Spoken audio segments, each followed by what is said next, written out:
Now, taking a look at the GTA condo market, and Matt, I think that looking at, new listing volume, specifically month over month, this one I've seen thrown out there a couple of times, 139% increase in terms of that new listing volume. So, I don't know, man. What are your big takeaways here on this one? Not to get too lost in the weeds on what's going on in the condo market, but there is a lot of condo owners out there that this matters to. Yeah, I think typically you're going to see a big number of month over month increases for new listings from December to January, just based on a lot of people don't want to list in December. And I think a lot of people also got in early in January because they are worried about maybe tariffs. They're worried about the economy. They're worried about a lot of things. So, it's fair to see a big number like that. But going over year, a 38% increase on condos, 37% on condo towns.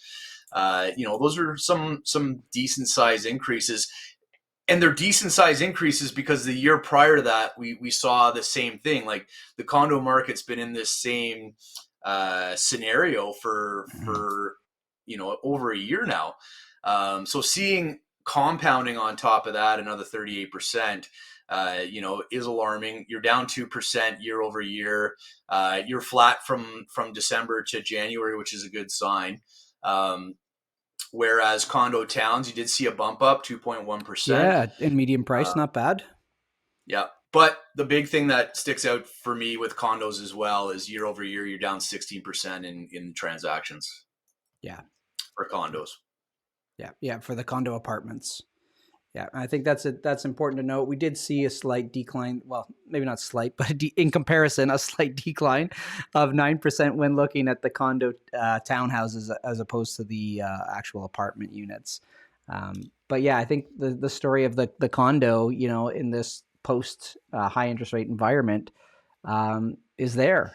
All right, so let's talk active listings. Let's talk active Yes. listings here for our condos. Now, this does include towns and apartments together. Yeah. So we saw a 38% increase over 2024. But when we go back to 2023, like I was saying earlier, we've seen 2 years of this compounding. So we're actually up 86% for active listings in the condo market over the last 2 years. Yeah.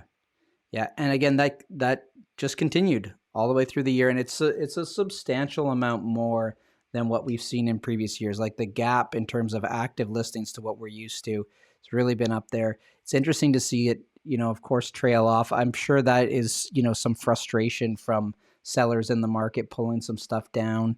Um, you know, and of course seasonality, right? Like there's the trend. It follows similarly. But to start out the year here in 2025, it's just increasing from what we're used to.